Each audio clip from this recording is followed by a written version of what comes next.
made on Ridgeway Sports Podcast, episode 79. Hunter Keister back with K-Mac. Let's go. Episode 79. Let's get it.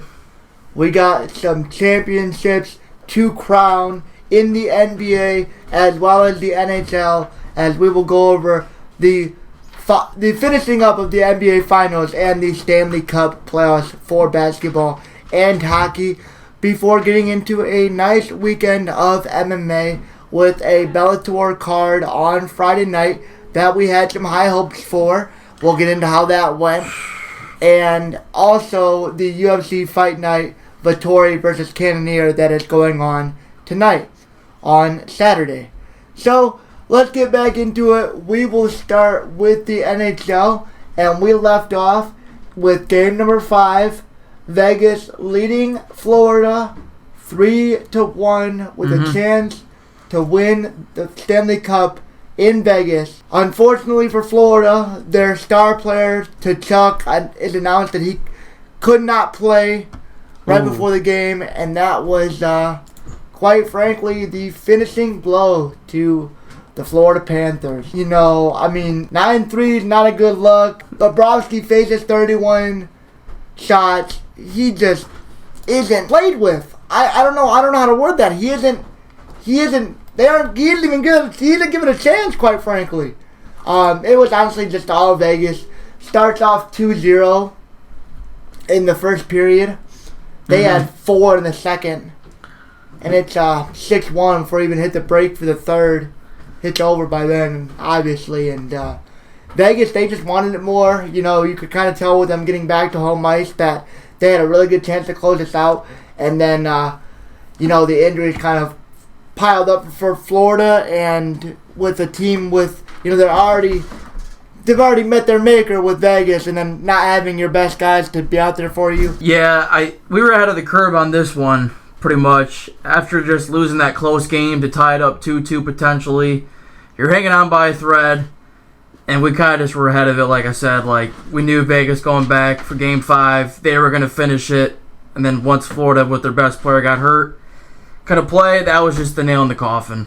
You're hanging on by a thread. You had a chance to win the previous game, or at least tie it up, but you blew it.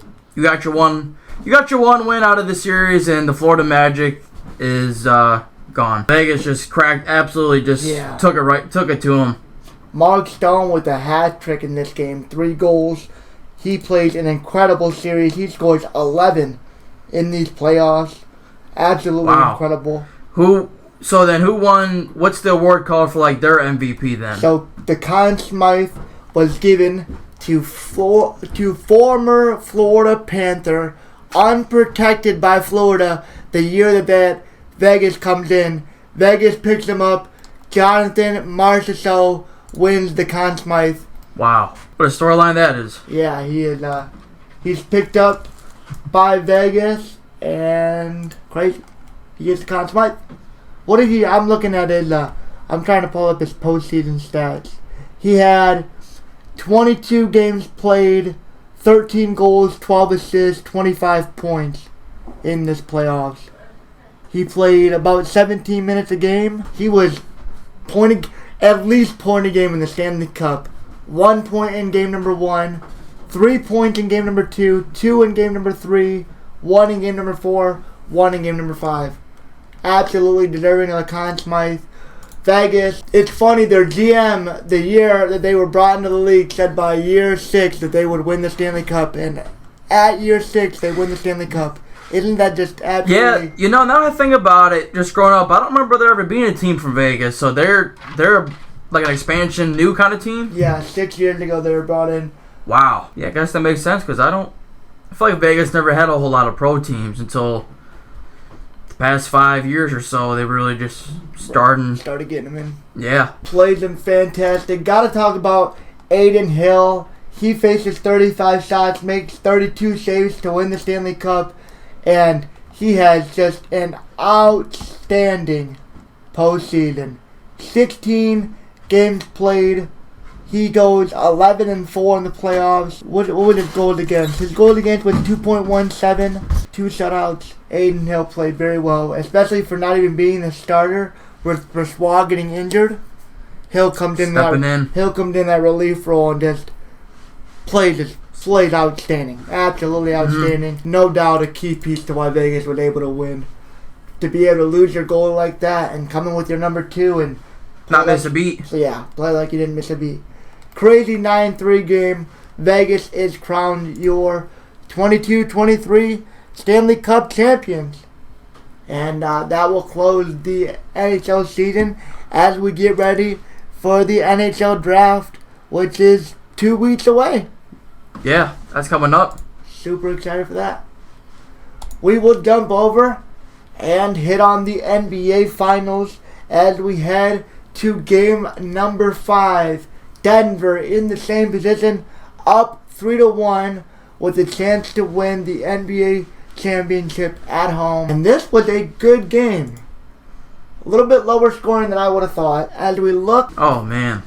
Man, this game, it starts 24-22 Miami through the first quarter.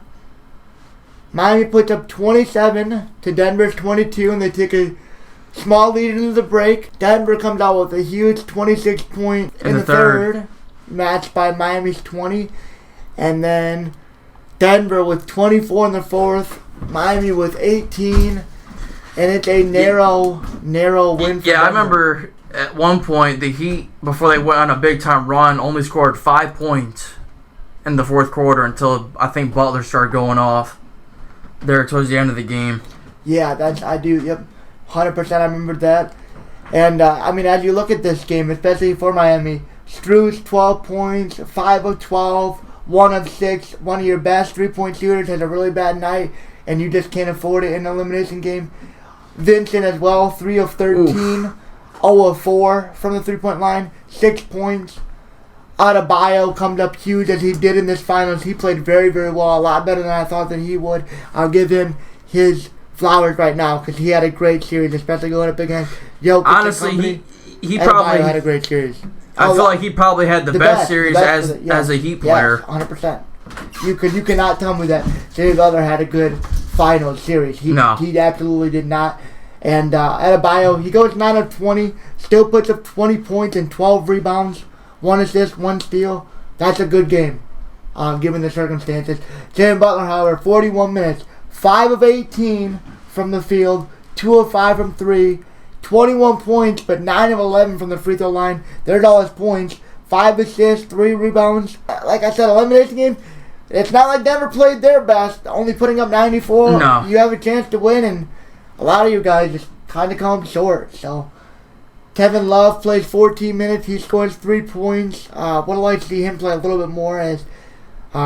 There's spurts where he comes in and kind of lights it up. Yeah. Not going to lie. As it I talked to a couple of my friends that are Heat fans, and that was one of their gripes. They felt like Kevin Love played well in the time that he got and should have gotten more time. And I was completely agreeing with that. Let's transition over to Denver, and in the finals clinching Game 5 win, let's see how they ended up getting it done. Whoa! Anybody on the bench? Kyle Lowry with 12 and actually he had 12, 9 rebounds, 4 assists. He had a for decent 34 game. minutes. Yeah, he had a decent game. Caleb Martin, 0 of 4, these 3-point. Well, 9 of 35 as a team for 25% from 3. And live by the 3, die by the 3, like we've been saying all series. From honestly, more of the same, just scoring issues for the Heat. Right. You get multiple games where Denver barely even scores 100 or maybe even below it. And in this Game 5, you can't even get 90. The Heat pretty much just reverted back to their regular season form, to be honest with you. Yeah, live by the 3, die by the 3, and they died tonight. But Denver, though. Yeah, let's move to Denver. Aaron Gordon, 29 minutes. He puts in 4 points, 1 of 6. He, like I said, Adebayo causing some problems down low, and it's evident with Aaron Gordon not having the best offensive night. Comes away with 7 rebounds, 1 assist, 2 steals, 1 block, but 4 points is 4 points in 29 minutes played. Very good to hold somebody of Aaron Gordon's caliber to that. Porter Jr. as well, 7 of 17 in 34 minutes. He's had a very good strong. A couple of performances with some higher scoring games. He puts in 16 points, but 7 of 17 isn't the best. 1 of 6 from 3. 13 rebounds. 13 boards, though, definitely is big. Love to see that. That's definitely big. Give Jokic a little help. Yeah, for sure. We'll get to Jokic and him. The masterclass, the Jokic masterclass. Not as much as we've seen, as it's crazy that 28 points just seems like a light night for Jokic at this point. But 12 of 16, man. What a series for Jokic. 12 of 16 tonight. 1 of 3 from 3. Finals MVP. 16 boards, 4 assists. Very, very deserving of Finals MVP, as Kurt just mentioned. And so happy for him. I've been saying this about Denver. They built right. You know, they sucked for a while and built to the draft and picked up some key pieces. They've just been lurking in the shadows for the longest time. And they finally come to the West, get through LeBron. You know, finally find a vulnerable LeBron, get past him, and the Suns. Get past the Suns, and then find their way to an NBA championship. So, good for Jokic. He has another great game, and, yes, wins the Finals MVP. Jamal Murray, another guy, he's had a really good Finals. Some really, really strong offensive games. This game, however, doesn't shoot the best. 6 of 15 from the floor. 2 of 7 from 3. 8 rebounds, 8 assists. Still contributes. Still almost a triple-double, but just not as efficient as we've been seeing him shoot. Yeah, definitely didn't score as much, but Denver is still able to hold on. Caldwell Pope, 4 of 10 from the field, 1 of 5 from 3. Both these teams really do not shoot too well from 3. Neither team shot a very good game. Shot well from 3. Right. 17.9% from 3 for Denver. And they still win. That's crazy. That 25% actually looks better than... Who would have thought? I didn't see that looking at Miami stats here on top. If you'd have told me that 25% would have been better than Denver and they still win. No way. And they shoot worse from the free throw line. That's wild. But the Heat did get outboarded by 13. That's what it comes down to, really. In close Those extra possessions really make a difference. Yep. Great win for Denver. Congratulations to Denver as well as Vegas for being crowned the champions of the winter sports. As we are now full steam ahead to football season. As we like to call it, break time around here with baseball season, but pretty much. It's been nice though. I've been trying to get into it with betting, and as me and Kurt were talking off the show before we started, I've been also getting into some professional lacrosse as we have that on tonight, as that's been going on throughout the weekend. So something different with that as well. But that will do it for our NBA and NHL coverage. We can now swing over and... Real quick though, I forgot, the NBA draft's next week. Ooh, the NBA draft is next week. June 22nd. Yep. The NHL draft is 2 weeks, and the NBA draft is next week. So, definitely something to keep our eyes on, and some cool off-season coverage that we'll have to bring you guys. But now we can get into the weekend of MMA, and we will start with Friday night's Bellator 297.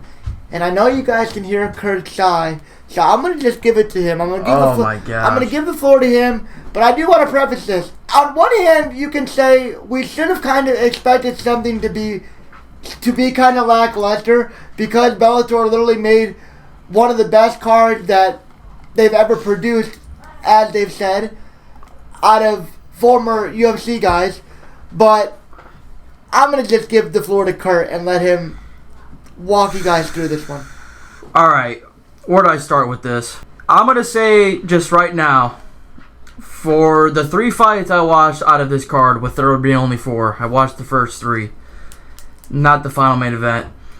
I gotta say, this was probably the worst mixed martial arts, night of fights I've ever seen. I didn't have high expectations heading in. I was like, this should be pretty decent. These guys are potentially, you look at it, if they look good here, UFC might look into signing them. So I was like, maybe they actually might want to kind of put themselves out there. Especially with Bellator looking like they're going to go bankrupt, and talking about, I see Dana was talking about them merging with PFL because they both can't get anybody there. So with Bellator being on the verge of maybe not even existing, you would hope that these guys that want a second chance, or maybe to fight for a bigger promotion, would put on some better fights and really give it their all. And right. We'll kind of just touch on each fight and just kind of recap what we saw. Starting off with the first one, a heavyweight fight with Daniel James and I can't remember how they said his name, but Sarkam, yeah.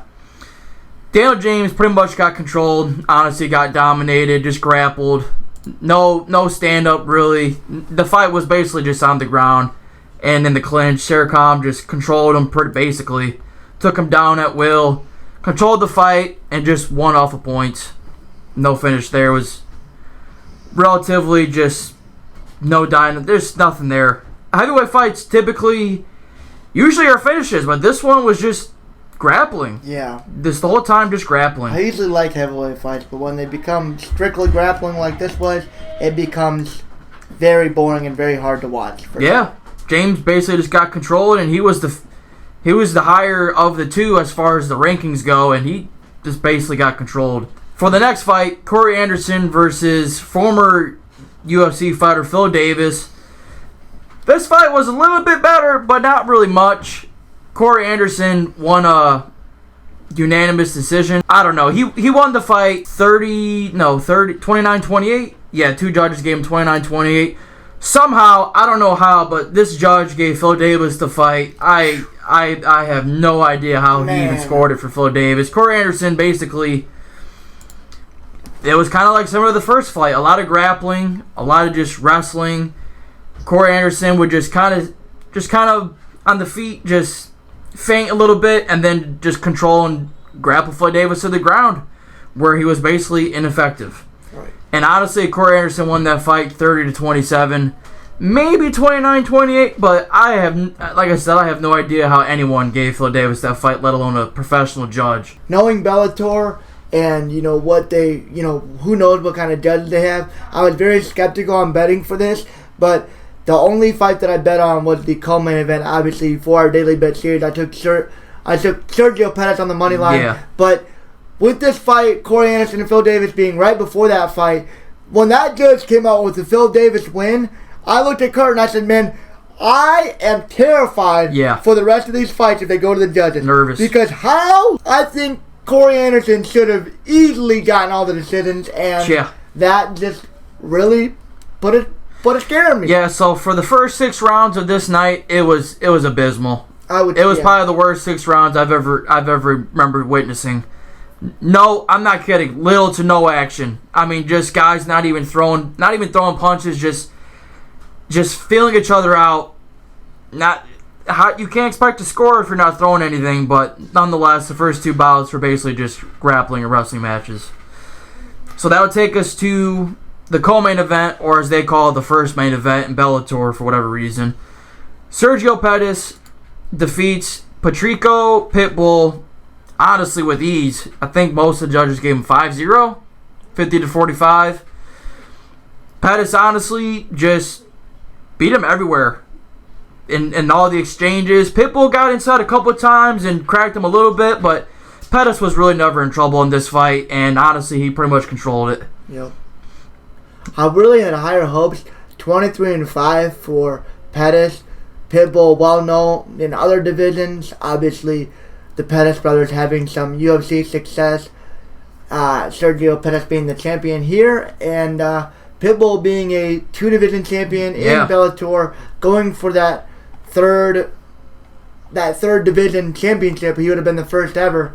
So I expected a whole lot more, and honestly, like Kurt said, it was really a 5-0 Sergio Pettis control to a win.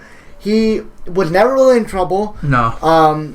Kept his distance well, picked his shots well, really tagged up Patricio, but honestly worked off the counter, and Patricio just wouldn't really do much. I mean, Sergio kept his pressure up, I felt like, had really good counter striking. He mixed it up down the low with kicks, some spinning back stuff. But Patricio just never really came, and then Sergio got up in the scorecard and was just able to kind of feel it out. And it was lackluster, but if you're the champion, you can't really be mad at him for doing that. I don't put that all on Pettis. I mean, he threw when he needed to. He tried. He scored his points, but Pitbull, if you're coming after the champion, you gotta be the aggressor. You're already coming after the champion, And especially for you going down as much as you were early, that 4th and 5th round, come on.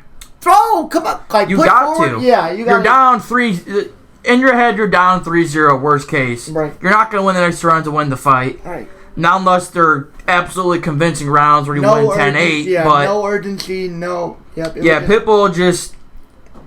Then it really wasn't the aggressor, and usually if you want to win that belt, man, you gotta finish the champ. You can't let it go to the scorecards. Right.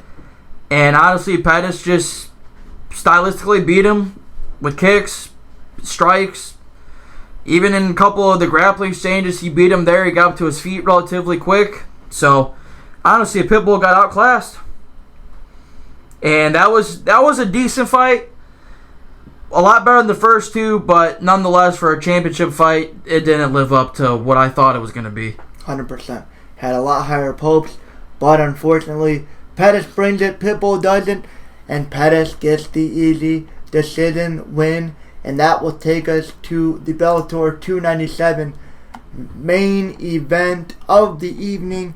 46-year-old Yoel Romero going for his 5th World Championship fight. Romero 0-4 in his championship bouts in all the promotions he's ever been in. He's 0-4 going into his 5th fight. And it's against Vadim Nemkov with a 17-2 record. This was not going to be an easy fight, especially for 46-year-old Yoel Romero. And I had it on. I didn't really watch any of it, but honestly, it just kind of seemed like Nemkov cruised. I mean, Romero never really seemed like he had anything too much going in this one. But like I said, I didn't watch too much of it. So just kind of listening to it in the background, sounds like Nemkov was just able to kind of control and cruise as well to a decision victory to remain the champion and knock Romero to 0-5 in championship bouts. That's brutal. Yeah, brutal. Don't think he'll ever touch the belt. Right. That's gotta be a rough pill to swallow, to be honest. To be 0-5. Yeah, he's like you said, he's had quite a few. Right. In the UFC and Bellator, so. I guess I'll say this, and Kurt started it, but I expected this card to be at least a little bit alright out of Bellator with 2 world title bouts. Man. I wasn't expecting fireworks and dynamite, but dang, we didn't even get one of those pop rocks. Snooze fest. Snooze fest. Absolute snooze fest. Absolutely. But so that'll do it. That'll do it for Bellator. We give Bellator a chance, and I don't know if I'll be doing that again. That's why I stick out of Bellator. I don't know if I'll be doing that again.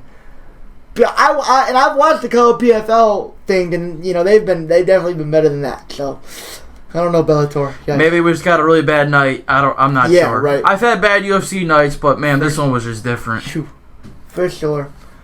All right, that will do it for Bellator 297, and we will jump over and just quickly cover the UFC Fight Night from Vegas, Vettori versus Cannonier. Just gonna give our picks on this main card and talk about this main event that Kurt used for the Daily Bet series. Yeah. So let's get it started. First fight on the main card is Nicholas Dalby, 21-4, versus Muslim Salakov, 19-3. That's a good fight. 21-4, 19-3. Yeah. Salakov finishes his fights. Holy smokes. Wow. Over 60% of his fights are finishes with KO or TKOs. With Dalby mainly just winning via decisions. And they're giving Salakov the plus money here. That's a little surprising. No, actually, no. Salakov is the favorite. Salakov is the favorite at 190. Yeah, he is the favorite now. Yep. I'm going to go with Dalby with the decision. Dalby decision? Okay. Yep. You know what? They're both 38 and 39. Ooh.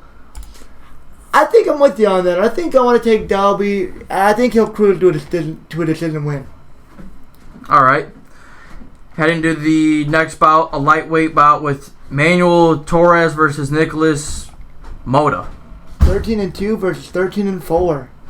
Torres is the favorite, but that looks pretty close though. Yeah, 180, 155. This is close. They have Mata listed as mostly kickboxing, with Torres having more of a MMA background. Looks like Torres is on a 4-fight win streak. He beat his fights are finishes. He's got submissions and he's been a little TKOs. Torres has been a little inactive though. Hasn't fought since May of 2022. And then let's look at Mata a little bit here. Mata, he lost to Jim Miller by TKO in February. Whew, he's been around for a long time. Yeah, he's been a little inactive. I think I like Manuel Torres here. Slight favorite. I was gonna go with him too. Yeah, I think I'm gonna take Manuel Torres here. I like him to finish it. I don't know what round, but I think he finishes this one. I'll take Torres with a finish. Third fight, Pat Sabatini, 17-4. Lucas Almeida, 14-1. From the 145 division. Both 32. 1-inch reach advantage for Almeida. Looking into Almeida a little bit here. He's won his last 2 fights. He fought in June and beat Tredano by TKO. Fought in 2021. Trindade won by submission. Let's look at Sabatini a little bit here. Half his fights are submissions. Yeah, he's more of a little bit of a grappler. Yep. Sabatini is. Yep, and then Almeida seems like he's more of a striker. Yep. Ooh. So we got the classic striker versus grappler. He's got a little more reach. I think I'm going to go with Almeida by finish. Quit copying me. No way. I'm going with him. I like a decision though. I like a decision. I don't think he'll finish him. We'll move up to the middleweight division where Armin Petrosian will take on Christian Duncan. Armin Petrosian 8-2. Duncan 8-0. Coming from the middleweight division. Let's see how Duncan has gotten his wins so far. Wow, 3 straight KOs, 4 straight finishes. Whoa. It says the average fight time for Christian Duncan is less than 2 minutes. Yeah, I see that. He's had his last 4 fights, 224, 48 seconds, 452 in round 1, and 152 in round 1. Oh, that's hard. That'd be. So he's been landing some haymakers early. Yeah. And then let's see what I'm already, man. I think it'd be hard to bet against him right now. He's got a couple. A split decision win in there in 2022, a loss by decision, and a win by decision. I'm definitely going Duncan, and I think he finishes him. Yeah, for whatever reason, they're not showing the odds on this one. But I'm going to go with Armin I can't say that name. We're going with Armin. We're going with Armin with a win. Picking against... Got to pick against you. We're going with Armin. Take somebody else. All right. And the streak. So ARMEN is the middleweight bout. In the lightweight bout, there is ARMAN, Armin. Oh, another one. That last name is even worse. So we're just gonna call him Armin too. Yeah. Armin too. Coming from the 155 lightweight division, Joakim Silva 12-4, Armin 19-3. Jesus. What a record, 19. The odds. Why are the odds so high for him to win? 1,050 to plus 700 for Silva. Holy crap. He's been pretty active in 2022. Nothing in 2023 yet, halfway through the year though. So maybe he's been battling some injuries, but that's those are some pretty crazy odds. I'm gonna look into Silva here a little bit. Maybe let's see how he's looked. Maybe he just hasn't looked that good. But for Armin to have so much time off, for him to be such a heavy favorite with not fighting as recently, that's wild, isn't it? Yeah. Ooh, but Silva, wow. So Silva was like 10-1, and he's lost 3 of his last 5. Yeah, because he's 12-4. Oh, and he's been very inactive as well too, though. So that I can kind of see why he's such a heavy favorite. They both been inactive, but Armin at least fought a lot in 2022, and I don't know though. That's I wouldn't bet it, but I wouldn't be surprised taking a shot at with plus 700 odds. Yeah, I wouldn't be opposed to that either. I don't know either. This one's tricky. Right.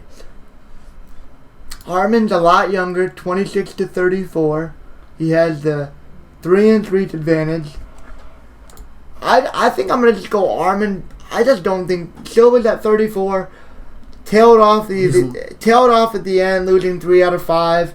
I think Armin gets his finish. I think he hasn't been active in 2023, and I think he'll want to try to make a run at this lightweight division with that good of a record. He's number 8 right now. I think that a win here could pump up a little bit. I'll say Armin wins. Yeah, I'm going to ride with Armin too in this one. I think he finishes him. Nice. And for Daily Bet, we'll let Kurt talk about this one first.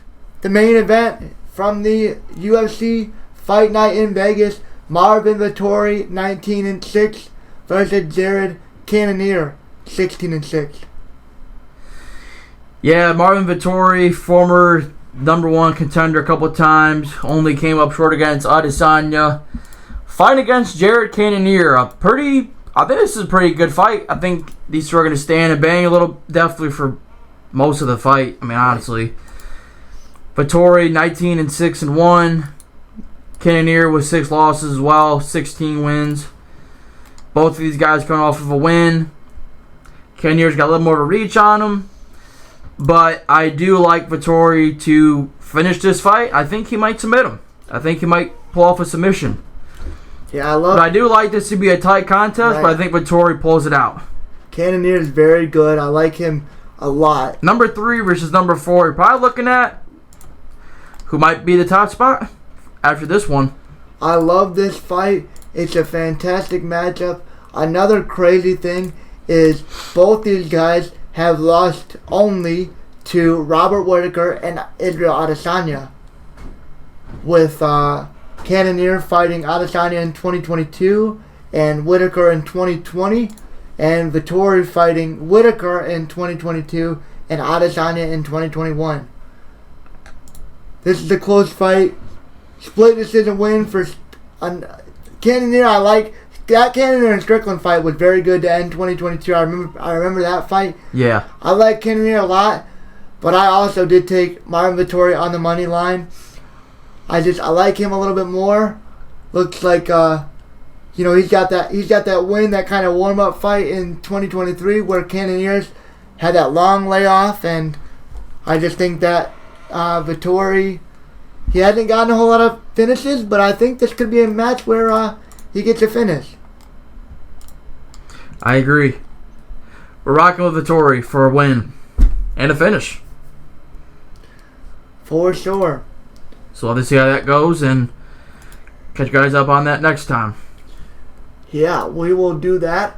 Also, just a sneak peek of stuff to come. Kurt is going to be getting caught up on The Ultimate Fighter, and Finally. we will be having weekly reactions to that as I've done the last couple. We will be coming out with episode 3 tomorrow, so when you guys see this podcast, we'll be coming out with episode number 3, a reaction to that after Kurt gets to watch them. So be on the lookout for those, as we've really been upping the social media content with this Daily Bet series and just trying to talk about the news and, trying to grow this thing out. I think it's been It's been going really well so far, and we've been noticing it. So thank you guys for the support, all the likes, and we're gonna keep the new, interesting, fresh content coming. We're ready to get this thing rolling as we get into the summer and ready to head back into the fall football season and big things coming. Big time. So this will do it though. Episode number 79. A nice little catch-up and MMA episode. We'll see you guys next time. Hope you guys enjoyed this one. Like, comment, share. Let us know if you have any topics you want us to touch on. Some thoughts on these fights if you watched them. And hope you guys enjoy the fights tonight if you're going to watch the UFC. So, episode 79 in the books. Peace. Peace out.